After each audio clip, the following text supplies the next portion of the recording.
Sinasabi ko sa inyo, hindi na bukas. Dahil bukas sa Davao City ay meron kaming lechon na buhaya. Promise.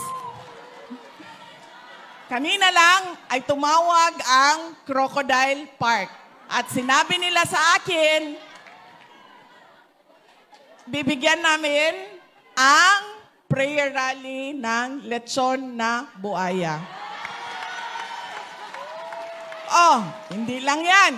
Sabi ng kaibigan ko na merong bakery, sabi niya, Inday Sara, akong bahala sa cake mo na buhaya. Gaano kahaba yung cake? 3 meters? 4 meters. Buhaya. Pagpiestahan namin ang mga buhaya.